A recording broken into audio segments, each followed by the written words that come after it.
Welcome everyone to Season 3, the Top 15 list. It is here. I want to point out that I will be doing the Hall of Fame speech soon, but I don't know when I'm doing the draft just yet. There's a lot of planning I have to do before that. But this video is strictly my opinion on how I thought the Top 15 went of Season 3. Of course, everybody else can have their opinions, but I was looking across the board at the whole season as a whole, not just a select part. Who brought the A game for all 55 episodes? So let's get into it. The top 15 of Season 3. Awkward pause. Still awkward pause. When is this ever going to change the scene? I don't know, but let's find out.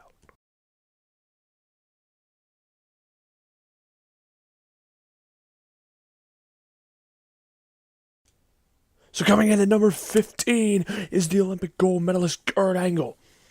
As he started off in Season 3 pursuing the WWE Championship, where he did claim it, of course, at Money in the Bank, but he did lose it at SummerSlam to the phenomenal one AJ Styles.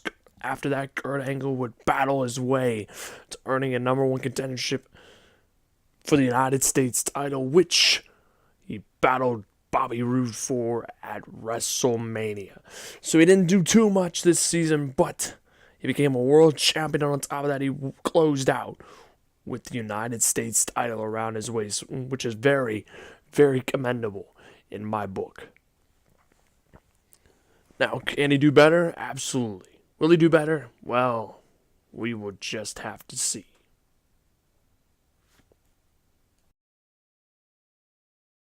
I also want to point out that, some guys may have a shorter list of accolades than others this season, but I'm trying to get all the time in, so these entrances will run to the full length. So, if I have nothing else to say, I will pause. But here comes number 14 for the season. In my opinion, it is John Cena making his way to the ring. Well, out here.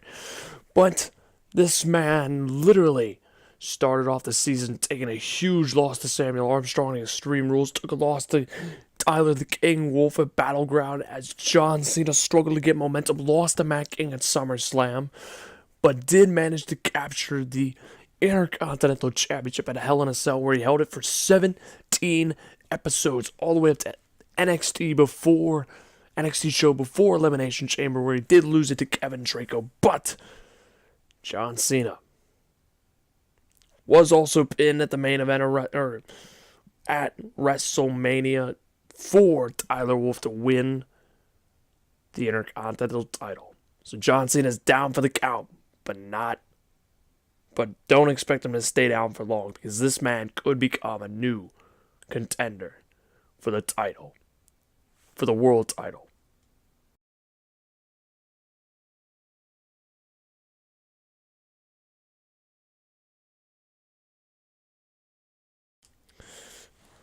And coming in at number 13 is the Beast, Brock Lesnar, as he started off Universe mode as the Universal Champion.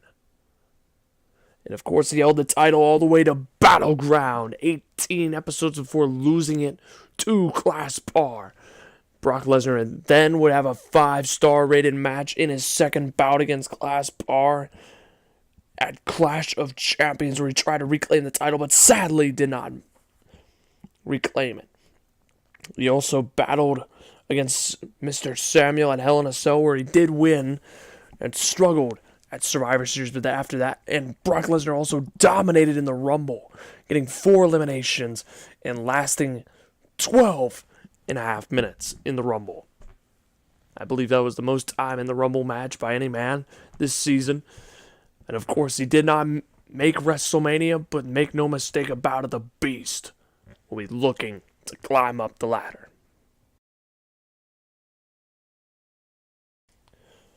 So, coming in at number 12 now is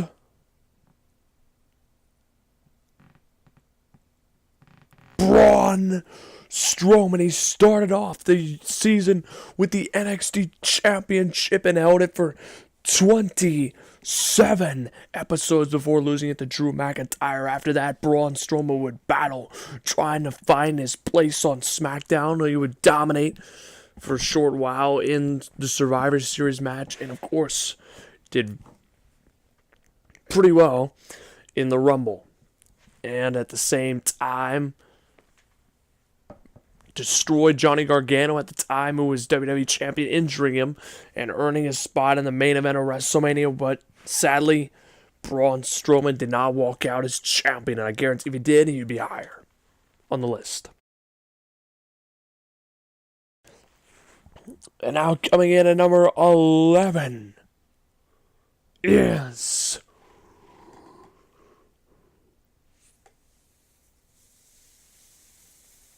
awkward drum roll. Ross Young making his way to the ring, at least in this video. Ross Young started off as one half of the SmackDown Tag Team Champions, which is with his former teacher, AJ Styles, his mentor, if you will. They did, of course, lose the tag team titles, and after that, he wanted to become a singles competitor and battled against AJ Styles in an amazing Fatal 4-Way match, a Clash of Champions, where he did not walk out as champion, but that's okay. Ross Young would then slowly climb the ladder all the way up to Elimination Chamber, beating 5 other men to earn his spot in the main event of WrestleMania. It did walk out as champion in the main event, but sadly Harvey screwed him out of the title, and Harvey secured the WWE Championship post-match. But Ross Young had a very successful season. And coming in at number 10 is Tommaso Ciampa, your current Cruiserweight champion, as he and Gargano won the NXT Tag Team titles over the club in a 5-star rated match on episode 8 of season 3, and later went on to score 3 other 5-star matches with the Hitmen in 3 epic clashes, of course losing the titles and could not reclaim them. But Tommaso Ciampa dominated after breaking up with Gargano at the Royal Rumble to win the Cruiserweight title and destroying Drew McIntyre at NXT TakeOver Orlando. So a bigger future is bright for this man. And coming in at number 9 is Mr. Samuel. And he was going to be lower, but I decided to move him up after the greatest match of all time. He came in halfway through the season, fought The Rock, lost. Fought Brock Lesnar, lost there in Hell in a Cell. But then beat Cole Lee one-on-one non-title match that sparked a rivalry between him, Harvey, and Cole Lee that eventually led to him losing his career in a career match at WrestleMania, and the greatest match of all time, and of course the Raw before. Cole Lee beat him in a 5-star rated match. And of course he held the WWE title at the Royal Rumble for only a couple minutes. What a career that man's had. And coming in at number 8 is Sariel Armstrong. Of course, he did not win any titles this season, but he destroyed John Cena in Extreme Rules. Destroyed Randy Orton at Battleground. Destroyed Undertaker.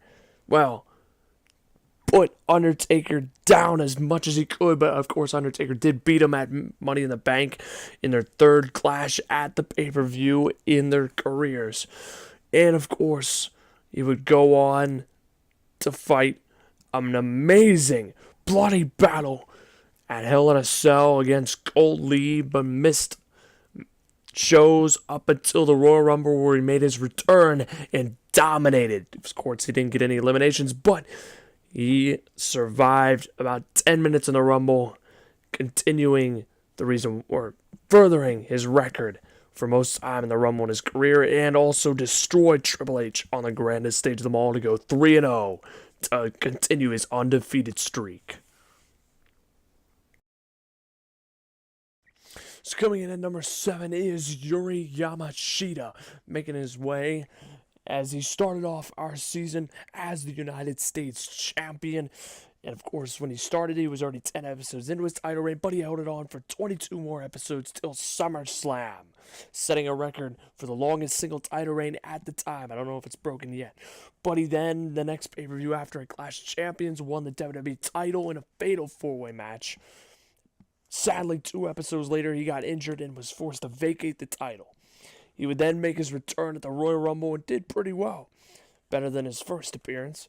But then he only worked a few matches here and there, but of course he was going to fight Ross Young to determine which one of them was going to the main event of WrestleMania. Sadly, AJ Styles attacked him, which caused Yuri to challenge him to a fight on the pre-show where Yuri Yamashita did defeat him to beat the 2-0 AJ Styles.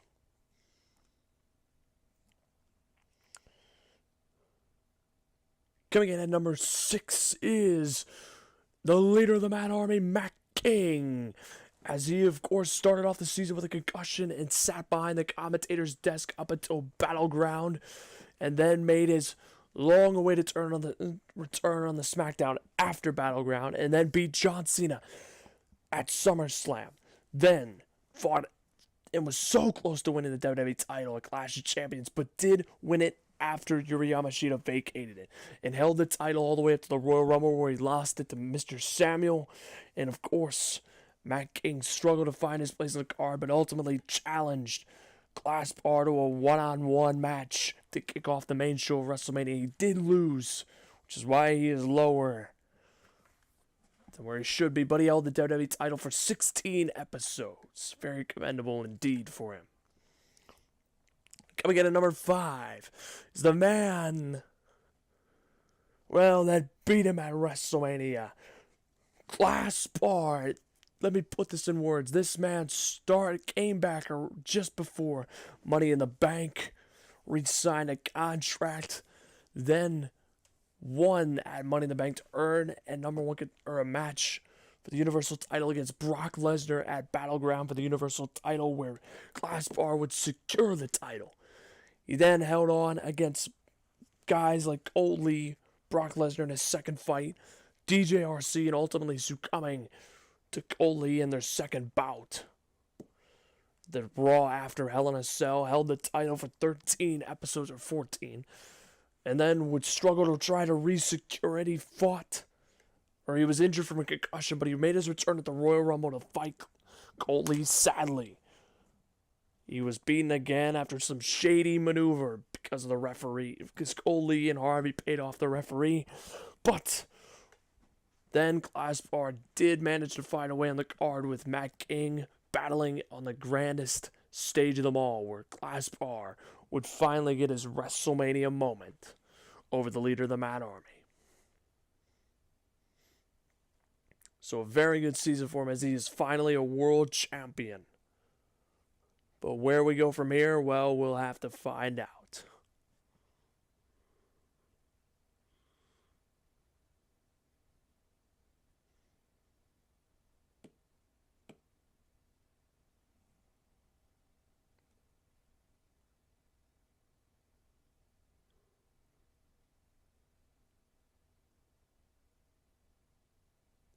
As I'm waiting for the next person on the list. Here comes number 4. Easy pick for me. Johnny Wrestling. He came in along with Tommaso Ciampa, won the NXT Tag Team titles over the club in a 5-star rated match. Then lost them in the very next NXT pay-per-view to the Hitmen in another 5-star match. There, they fought the Hitmen again in their second fight, the next pay-per-view for NXT, in a 5-star match. Lost there.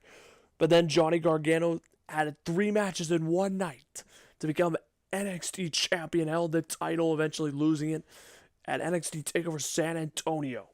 And also had their third fight with the Hitmen on that night. Ultimately lost there too, but in a 5-star match. He's had 4 5-star matches this season and is poised for further success. And he won the WWE title when he cashed in. Although Harvey and Cole Lee twisted his arm, forced him and threatened him to cash in on Mr. Samuel at the Rumble. He held the title for 2 episodes before Braun Strowman injured him, And right now, that is why he is not higher on the list, because he is out on injury. Now, if he comes back, I guarantee Season 4 will be Johnny Wrestling's year. Or season. And coming at number 3. Well, now, it seems the kings of wrestling have made the list, because here comes Cole Lee. Cole Lee coming in at number 3. He came in a little later than most. Came in around Battleground along with Harvey. And he would later... He was literally a hair away from winning the Universal title at SummerSlam over Clash Bar, but sadly lost. He then missed Clash of Champions because he wasn't a champion at the time. Then he fought Sariel Armstrong in a vicious Hell in a Cell match thanks to Harvey. He was already...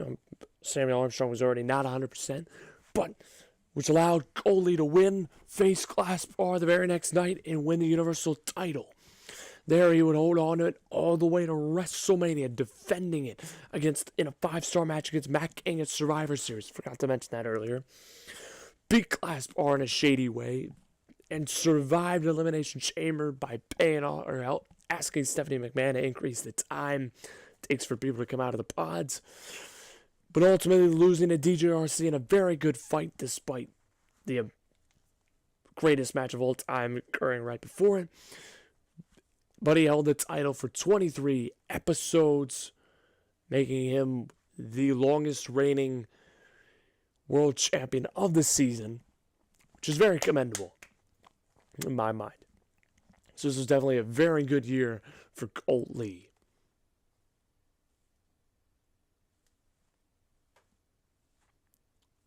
Here comes number 2. Your current WWE champion, Harvey, the other man in the Kings of Wrestling, as he came in at the same time as Cole Lee and won the Hardcore Championship at SummerSlam, where he held it for a record-setting 18 episodes, becoming the longest-reigning Hardcore Champion in Universe Mode. And he would go on after that, losing it because Mr. Samuel cost him the title at TLC. Harvey would then return to basically cost Mr. Samuel match after match against Cole Lee until Mr. Samuel and him fought at WrestleMania, where Harvey would win the title or end Mr. Samuel's career and then screw Ross Young out of his WrestleMania moment by winning the WWE title. So what a way to close out. He definitely had a very good season, but it wasn't as good as number 1 in my opinion. Number 1 is, without a doubt in my mind, the Hitmen. Making their way to the ring, they came in, dominated the competition, destroyed every NXT tag team, becoming NXT tag team champions in episode 17, and that was the tip of the iceberg. Then, Slim Reaper wins the United States title at SummerSlam, where he holds it for 27 episodes, all the way to Elimination Chamber. Then, at the same time, that's 3 titles. Now, Road Killer wins the Hardcore Championship for 1 episode, but then lost it at WrestleMania pre-show, which is fine. But also won the NXT Television title and NXT TakeOver San Antonio, and is still currently your champion at 11 episodes with the title. And then at WrestleMania, they win the SmackDown Tag Team title. So literally, they've held 7 championships between both of them, and currently they hold 5 of those titles as they enter Season 4 as the most dominant force in Universe Mode history. So that's my list. Let me know if you think differently down below, and I will see you all next time. Leave a like and subscribe to the channel, of course, if you choose. And as always, suit up, Mad Army. See you all at the retirement speech.